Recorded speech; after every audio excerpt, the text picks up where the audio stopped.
قابل صد احترام حضرات شائقین و شائقات سچا پیغام، السلام علیکم ورحمۃ اللہ وبرکاتہ۔ آج کی محفل میراث النبی کے نورانی پروگرام میں آپ کا استقبال ہے۔ اہلا و سہلا مرحبا۔ ہم آپ تمام حضرات و مستورات کا خیر مقدم کرتے ہیں۔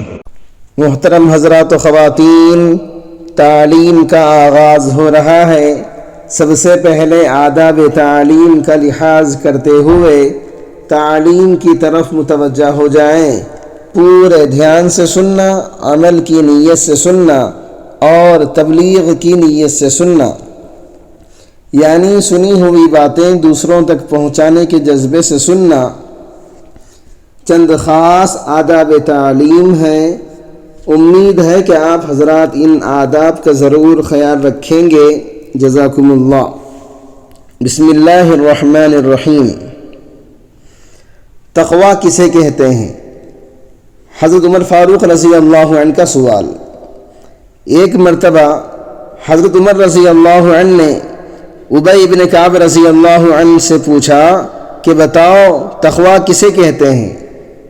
تو انہوں نے عرض کیا کہ اے امیر المؤمنین، کیا آپ کا گزر کبھی ایسے راستے سے ہوا ہے جو تنگ ہو، ادھر ادھر کانٹے دار جھاڑیاں ہوں، چلنا مشکل ہو، دشوار ہو؟ تو عمر فاروق رضی اللہ عنہ نے فرمایا ہاں، ایسی جگہ سے گزر ہوا ہے۔ تو انہوں نے پوچھا کہ آپ جب اس راستے پر سے گزرے تھے تو کیسے گزرے تھے؟ عمر فاروق رضی اللہ عنہ نے جواب دیا، میں اس طرح گزرا تھا کہ اپنا دامن سمیٹ لیا تھا، اپنے آپ کو بچا کر بہت ہی احتیاط سے گزرا تھا۔ تو حضرت ابی بن کعب رضی اللہ عنہ نے فرمایا بس اسی کا نام تقویٰ ہے، کیونکہ دنیا بھی کانٹوں بھرا راستہ ہے، کہیں بدنظری کے مواقع ہیں تو کہیں کانوں سے گانوں کی آواز ٹکرا رہی ہے، کہیں کفر کے کانٹے ہیں، کہیں شرک و نفاق کے کانٹے ہیں، یہ سب روحانی کانٹے ہیں۔ ان سب سے بچ کر چلنے کا نام ہی تقویٰ ہے۔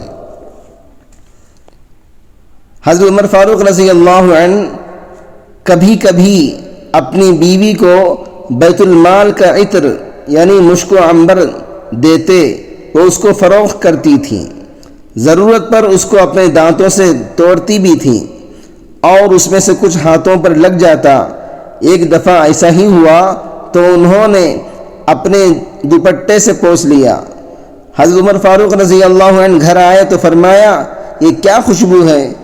تو ان کی زوجہ نے، ان کی بیوی نے واقعہ بتایا تو فرمایا کہ مسلمانوں کا عطر تم نے کیوں استعمال کر لیا؟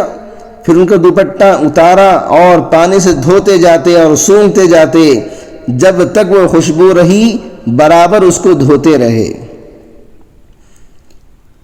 بعض بلکہ اکثر لوگ سوال کرتے ہیں کہ ہم بڑی بڑی دعائیں کرتے ہیں مگر برساں برس ہو گئے، سالہ سال ہو گئے، دعائیں قبول نہیں ہوتی، آخر ہماری دعا قبول کیوں نہیں ہو رہی ہیں؟ حدیث نے اس کا جواب دے دیا، حرام غذا اور حرام لباس اختیار کرنے والوں کی دعا قبول نہیں کی جاتی۔ آج بہت سے مسلمان بلکہ نمازی، حاجی اور بڑی بڑی دینی خدمات میں لگے ہوئے لوگ حرام سے بچنے کا اہتمام نہیں کرتے، پھر کیوں کر دعا قبول ہو سکتی ہے؟ ایک بزرگ کہیں جا رہے تھے، راستے میں ایک شخص نے نہایت اصرار سے ان سے عرض کیا کہ میرے ساتھ بیٹھ کر آپ کھانا کھا لیں۔